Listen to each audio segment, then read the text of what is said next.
जय हिंद, जय भारत, जय श्री राम। ये विषय है कंठी। कंठी वास्तव में बांधने का अधिकारी कौन? कंठी क्या कह रहा है? कंठी का क्या संदेश है? आप लोगों को हम इसमें समझाएंगे। देखिए, कंठी का संदेश है कि यह व्यक्ति, यह आदमी उस ब्रह्म को जानता है, अपने अंदर में जानता है। जिसने पहचान लिया, देख लिया, जान लिया उस ईश्वर को, उस ब्रह्म को, वह कंठी बांधने का अधिकारी है। कि हमने अपने अंदर में, इस घट में हमने जाना। इसीलिए कबीर साहब ने कहा, मृग नाभि कसूरी बसे मृग ढूंढे बनमाए, एवं ही घट घट ब्रह्म है, दुनिया जानत ना है। जो अपने घट के अंदर, घट में दो अर्थ है। घट में कण भी होता है, घट में ये कंठ भी होता है, अपना हृदय भी होता है। तो देखो, वह जिसने अपने अंदर में जान लिया, वही वास्तव में कंठी बांधने का अधिकारी है। ये जो गुरुमुखी कहे जाते, गुरुमुखी का ही अधिकार है वह कंठी बांधने का। गुरुमुखी का कौन मतलब ये भी नहीं कि किसी तरह से अज्ञानी कोई मंत्र कह दे, कान में फूंक दे। कान फूकवा की बात हम नहीं करते। बात करते हम तत्वदर्शी संत के बारे में। जो तत्वदर्शी संत के द्वारा जिसको ब्रह्म का ज्ञान मिल गया है, उस ईश्वर को अपने अंदर में जान लिया है, वही कंठी बांधने का अधिकारी है। वास्तविक बात ये है। आज तो क्या है, एक प्रथा चल पड़ा है। हमारे कुछ साधु समाज में ऐसे हैं, तुम्हारे गले के अंदर कंठी नहीं है, हम तुम्हारे हाथ का पानी नहीं पिएंगे। ये बहुत दिनों से चला आ रहा है। ये मनमुखियों का संख्या बढ़ाने की बात है। तो कहते कि आओ तुम्हारे हम गले में कंठी बांधने, रुद्राक्ष का वो चाहे तुलसी का पारा यानी दाना रखे रहते और धागा में डाल करके उसके गले में कंठी बांध दिए, हो गया। अच्छा, हाँ लो, तुम्हारे गले में तुलसी है, तुम शुद्ध हो गए, पानी देने के योग्य हो, तुम्हारे हाथ का हम पानी पी सकते। इस तरह से ये मनमुखियों का संख्या बढ़ाते जाते हैं। कई जगह हमने देखा है, क्या करेंगे कि लेकर के वो यही बात फंसाते, कहते कि तुम्हारे गले में कंठी नहीं है, आओ तुम्हारे गले में कंठी बांध दें।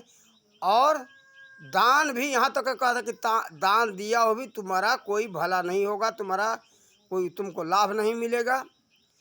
दान करो तब कि तुम गले में कंठी बांध लो।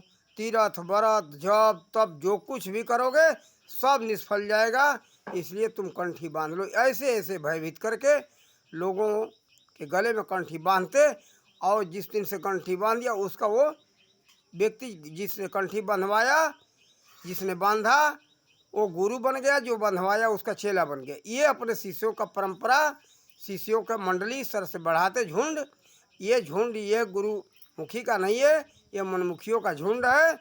और ये मनमुखी इसी तरह का भ्रम फैला करके अपना शिष्य मंडली बनाते हैं, उनसे मनमानी दान दक्षिणा लेते हैं। जिस दिन से कंठी बांधिए तो कह दिए कि देखो हम तुम्हारे गुरु, तू हमारे शिष्य, लाओ दान दक्षिणा दो।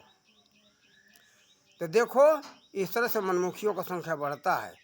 मूल बात है वह उपनयन संस्कार होना चाहिए। यानी मूल चीज़ ये है कि उस ब्रह्म का ज्ञान तत्वदर्शी संत के द्वारा होना चाहिए, तभी जा कर के वह वास्तविक गुरुमुखी है, तभी वो कंठी बांधने का, जनेऊ पहनने का, तिलक करने का अधिकारी है, अन्यथा नहीं। आज तो बस ले लिए, रुद्राक्ष ले लिए, चंदन का पारा हो या दाना हो या तुलसी का दाना हो, ले करके गले में बांध लिए, हो गए वो गुरुमुखी। और वो उनका सब किया हुआ तीर्थ व्रत जप तप दान सब उनको उसका लाभ मिलेगा, नहीं लाभ मिलेगा। तो देखो, इस तरह का ये स्वार्थ एक बिजनेस हो गया, दुकानदारी हो गया कि सौदा बेचो उससे लाभ कमाओ। क्या दान कर रहे हो तो लाभ के लिए? निस्वार्थ भाव से दान देना चाहिए, जब तब जो कुछ भी हो सब निस्वार्थ भाव से होना चाहिए, उन्हीं को वास्तविक फल प्राप्त होता है जो शांति से निस्वार्थ भाव से करते हैं। और उसका फल प्राप्ति क्या है? खास करके उस परमपिता परमात्मा की प्राप्ति। और कोई लाभ लेने के चक्कर में मत पड़ो। तो देखो, ये कंठी बांधने का अधिक असलियत ये है, कंठी वही बांध सकते जिसके पास ब्रह्म का ज्ञान हो। लेकिन आज ये ढोंगी पाखंडी और ये एक प्रकार के, हम इनको भरम में डाल करके लूटने वाला भी कहेंगे। एक कहेंगे कि तुम्हारे गले में कंठी नहीं है, आओ तुम्हारे गले में कंठी बांध दिए, तो कहेंगे कि देखो मैं तुम्हारा गुरु, तुम्हारा शिष्य, दान देना आ जाओ, आज से तुमको सब कुछ का फल मिलेगा, तुम शुद्ध हो गए, किसी को खिला पिला सकते हो, पानी पिला सकते हो, आओ ले आओ पानी, अब हम तुम्हारे हाथ का हम पिएंगे। ऐसे ऐसे ये लोग भरम फैला रखे हैं, ये गलत है। वास्तव में तत्वदर्शी संत जिनके पास उस ब्रह्म का ज्ञान है वही वो दे सकते हैं, किसी को बता सकते हैं वह ज्ञान, और लेने वाला ले सकता है। जिसके लिए भीष्म पितामह जी ने महाभारत शांति पर्व अध्याय 6 में सबल सिंह रचित महाभारत से बात करते तो उसमें क्या लिखते, कहते, वो लिखा हुआ तो सबल सिंह का है, कहते परम तत्व यह नाम जो एका, सुमिरहि संत जे हृदय विवेका। सब संत के हृदय में उसका विवेक यानी ज्ञान नहीं है। सुमिरहि संत जे माने जिसको ज्ञान होगा वही उसका नाम का सुमिरन कर सकता है और किसी को वह ज्ञान दे सकता है, अन्यथा सभी संतों के पास वह ज्ञान नहीं है। और देखो, संत बहुत नहीं होते, इसलिए कबीर साहब ने कहा एक दोहा में, लालों की नहीं बोरियां, नहीं हंसों की पात, सिंहों के लहेड़ नहीं, साधु न चले जमात। साधु आज तो जमात के जमात, जहाँ देखो तहाँ झुंड के झुंड भेड़ के तरह चल रहे हैं। लेकिन हंस का कहीं दो ही होता है, नर और मादी, यानी स्त्री और पुरुष, दूसरे शब्दों में कहेंगे तो देखो ये तो मनुष्य में आता है, लेकिन नर मादी का वहाँ पंछी में जानवरों में कहा जाता है। तो देखो इसी तरह से नर मादी स्त्रीलिंग पुल्लिंग उसमें भी है। तो देखो सिंह के बारे में उदाहरण दिया सिंहों के लहर नहीं, भेड़ की तरह उनका झुंड के झुंड नहीं होता है, कहीं रहेंगे तो दो ही चार रहेंगे। तो देखो आज तो देखो तो ये जमात के जमात घूम रहे हैं, लेकिन वास्तव में ये संत है नहीं, इनका झुंड होता नहीं। लाल कहते एक मणिक पत्थर होता है, बिल्कुल जो है लाल रंग का, कबूतर के खून के बूंद के हिसाब का वो लाल होता है। ये बात रत्न प्रदीप में पूरा आपको व्याख्या मिलेगा। तो उसका जो है टुकड़ा 24 रत्ती से अधिक का जब मिल जाए तो समझ लो हमको वह लाल मिल गया। वह तरासा हुआ एक पत्थर होना चाहिए जो कि मशीन के द्वारा घिस करके, घिसाई मशीन करने वाला घिसाई करके वह दाना जो तैयार हो गया 24.25 कैरेट का, 24.25 कैरेट नहीं, रत्ती का, ये रत्न प्रदीप में से लिखा है, रत्ती बताया है। तो देखो रत्ती थोड़ा कम होता है, कैरेट अधिक होता है। 58 कैरेट बराबर 1 तोला और 64 रत्ती बराबर 1 तोला, तो ये थोड़ा कम होता है।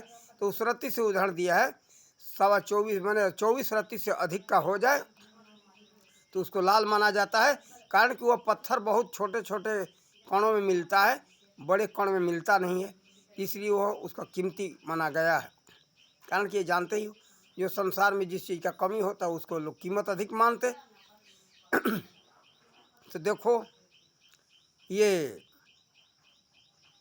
वो इतना बड़ा टुकड़ा मिल जाए तो विश्व के जौहरी बाजार में जाकर के कहीं भी मुँह मांगा कीमत ले सकते हो। यहाँ तक ने हमने सुना है कि 7 राजाओं का एक राज के बराबर वह कीमती होता है। एक राजा नहीं, 7 राजाओं के राज के कीमत के बराबर होता है। सोचो कितना कीमती है, कारण कि अति दुर्लभ मिलता ही नहीं।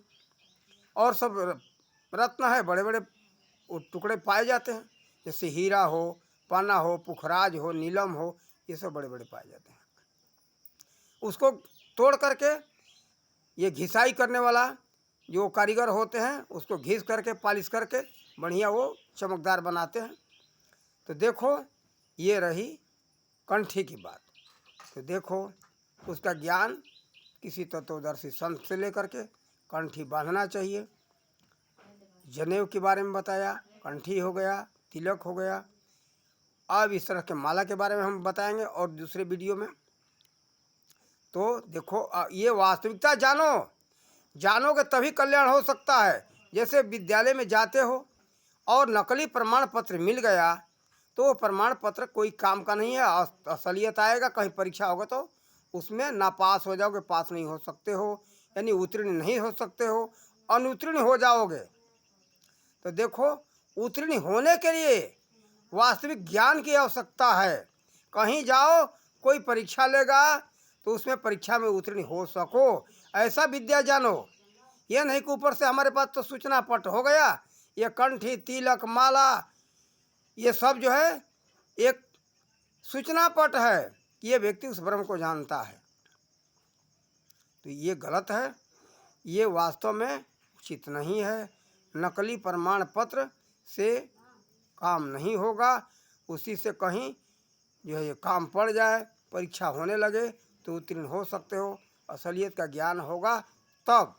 इसलिए हम संदेश देते हैं, यही कहते हैं। लेकिन आजकल क्या है, नकली प्रमाण पत्र ले लो, प्रमाण पत्र दिखा दिए, प्रमाण पत्र कहीं आजकल मान प्रतिष्ठा है, इसीलिए लोग ऊपर से जो है ना सूचना पट रख लेते, भले ज्ञान न हो।